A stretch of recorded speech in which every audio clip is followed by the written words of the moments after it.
అదరకొట్టే కారం రంగు రుచి ఆచి కారం పొడి.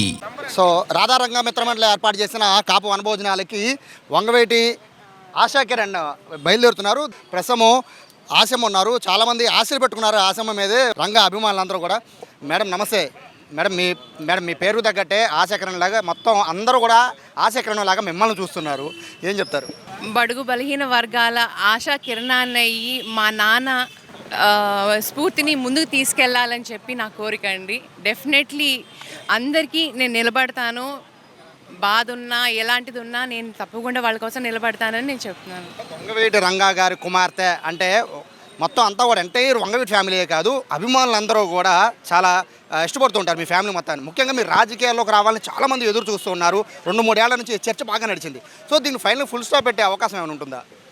నేను చెప్తున్నాను కదండి, పెద్దవాళ్ళతో సలహా సూచనలు చేసి వాళ్ళు ఏదంటే అది నేను డెసిషన్ తీసుకుంటాను తప్పకుండా. ఎందుకంటే రంగా గారి ఫ్యామిలీ అంటే అభిమానం చూపించి చిన్నప్పటి నుంచి నేను పెరిగినప్పటి నుంచి ఆయన మీద అభిమానం మా మీద చూపించి మాకు ఒక బాధ్యత అనేది ఉంది. ఎందుకంటే అది నా బాధ్యత. ఎందుకంటే పబ్లిక్లోకి వచ్చి వాళ్ళ కోసం సేవ చేయడం అనేది నా బాధ్యత. ఎందుకంటే ఒట్టి రంగా గారి డాటర్ కింద, ఒక రంగా గారి కూతురు కింద ఆ బెనిఫిట్స్ ఎంజాయ్ చేయడమే కాదు, నలుగురికి ఏదో ఒకటి చెయ్యాలి, ఒక చారిటీ అనేది, లేకపోతే వాళ్ళ కోసం నేను అండగా నిలబడాలి అనే ఒక కోరిక ఎప్పటి నుంచో ఉంది.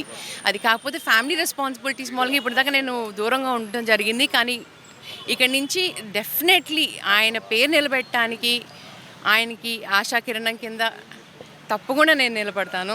మీ ఫ్యామిలీ నుంచి ఇప్పటికే వంగవేటి రాధా గారు చాలా యాక్టివ్గా ఉన్నారు.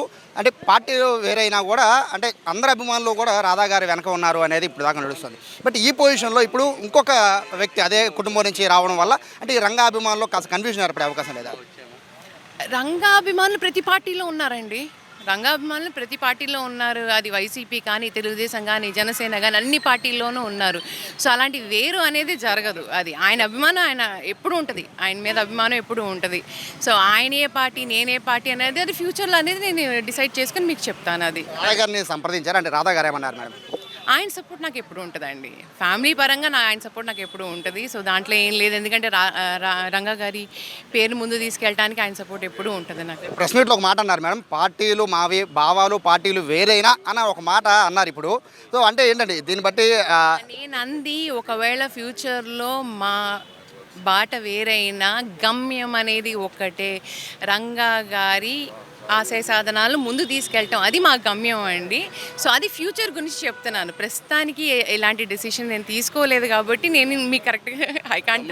ఫైనల్గా చెప్పండి మేడం, మీరు వస్తాను అంటే అన్ని పార్టీలు కూడా రెడ్ కార్పెట్ ఆడేకి సిద్ధంగా ఉన్నాయి. సో ఇప్పుడు టీడీపీలో ఆల్రెడీ రాధా గారు ఉన్నారు కాబట్టి ఇప్పుడు వైసీపీ అండ్ జనసేన 2 పార్టీలు ఎదురు చూస్తున్నాయి. సో ఇప్పుడు ఏం డెసిషన్ తీసుకోలేదండి. దయచేసి దాని గురించి మీరు అడిగినా నేను ఆన్సర్ చెప్పలేను. అది చివరిగా చెప్పండి, ఎప్పుడు డేట్ ఏమన్నా అనౌన్స్మెంట్ ఏమన్నా ఉండబోతుంది? నేను ఏదన్నా ఉంటే మీడియా మిత్రులందరికీ డెఫినెట్లీ ఇన్విటేషన్ ఇస్తాను. ఇన్విటేషన్ ఇచ్చి దాన్ని బట్టి నేను నా అనౌన్స్మెంట్ అనేది చేస్తాను. సో ప్రస్తుతానికి ప్రోగ్రామ్ లేట్ అవుతుంది, ఏమనుకోకండి. సో ఇది వంగవేటి ఆశా కిరణ్ చెప్తూ ఉన్నారు.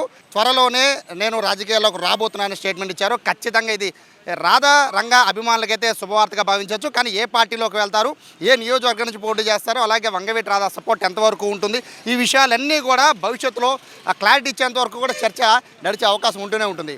కెమెరా పర్సన్ వినయ్తో సాయి, సుమన్ టీవీ, విజయవాడ నుంచి.